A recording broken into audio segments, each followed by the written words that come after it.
Blackwater Ben by William Durbin, Chapter 14. Highball logging. As the hauling season drew closer, the energy in the camp rose. By the night, the water tank crew kept building up ice roads. By day, the SARs kept felling pine. Back in camp, Arno checked the caulk shoes on the horses, and the wood butcher worked extra hours finishing the twin bunk oak sleds that had to be strong enough to haul 100 tons of wood.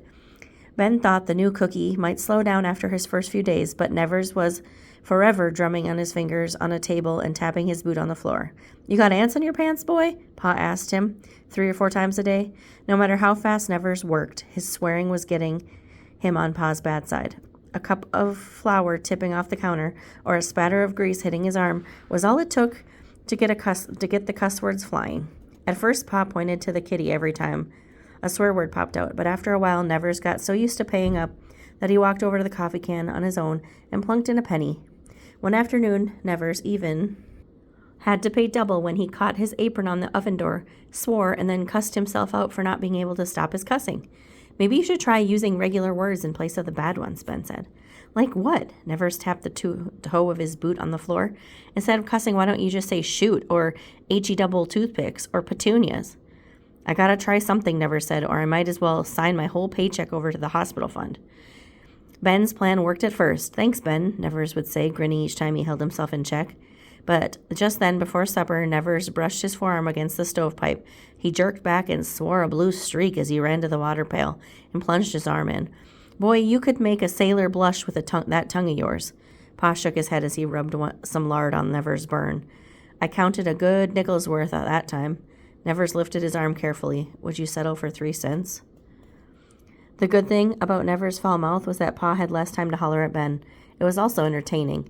Nevers had a true gift for cussing, the likes of which Ben had never seen. While most fellows got red-faced and shouted when they swore,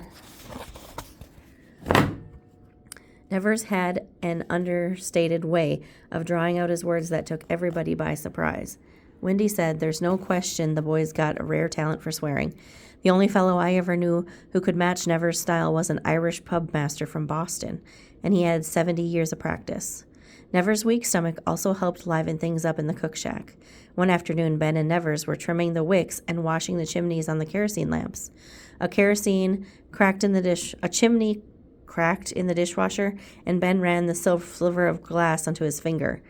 "Dang nabbit," Ben said as he pulled the sliver out. "Would you get me a handkerchief, Nevers?" Ben held his finger over the water and watched droplets of blood splash into the suds. "What in the blazes?" Pa said behind him. Ben turned. Nevers had dropped to one knee, and he was white as a sheet. "I can't stand the sight of blood," he said. "I might as well be working in an infirmary," Pa said, "with all the bleeds and fainting around here." Another time, when Pa asked him to empty the spittoon, Nevers got so sick from looking at the gobby mess in the bottom of the can that he almost puked. Packy, who opened the door just as Nevers began coughing and gagging, laughed and said, "That's not a very good way to be advertising your cooking, boy."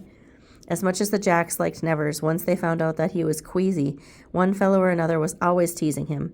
Packy would say, "What's that you got there? Jiggers?" And when Nevers turned, Jiggers would open his mouth wide to show his slimy tobacco jaw. Ben thought the teasing was funny until Swede got downright mean one evening and wedged a board against the outhouse door, leaving Nevers trapped inside for an hour. From then on, Ben took Nevers' side. On the second Friday in December, Wendy opened the cook shack door and hollered, "They're here, boys." "The 4-house teamsters?" Ben asked. "And the top loaders, too," Wendy said. Ben and Nevers ran outside to check, for that meant the most important work of the winter, loading the massive logs onto sleds and hauling them to the riverbank, was about to begin. That day, the head teamster, Ed Day, and 5 other drivers checked in, along with a half-dozen men in the loading and landing crews. The push also hired 3 road monkeys to help maintain the roads. Though 2 of them had experience, one of the boys was a gazebo named Ernie Gunderson. Gundy got lots of teasing. It started when the push asked him if he'd ever shoveled road apples. Gundy said, "Ain't it a little late in the season for apples?" The push shook his head when he told Pa about it. What is this world coming to when a boy don't know the difference between apples and horse manure?" The Jacks thought it was so funny they called him Gundy Appleseed. Ed Day was just the opposite. From the minute Ben saw him, he could tell Ed was a teamster. He dressed in ankle-length sheepskin coat rather than a wool mackinaw. He wore 4 buckled felt top overshoes, fur driving mitts, and a wool cap with ear flaps. Ed was only average height, but he walked with confident air that made him seem taller. Every other lumberjack in the camp had a nickname, but the men simply called him Day. The teamster's words were so trusted that the jacks went to him whenever they had a question.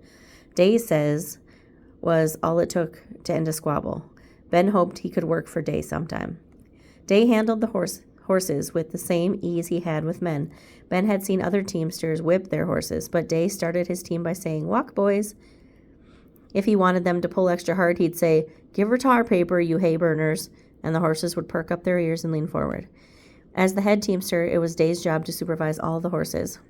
When Ben asked him how he picked his teams, Day said, "You want to match them in size, gait, and personality, and though you wouldn't think it'd matter, I even factor in their color.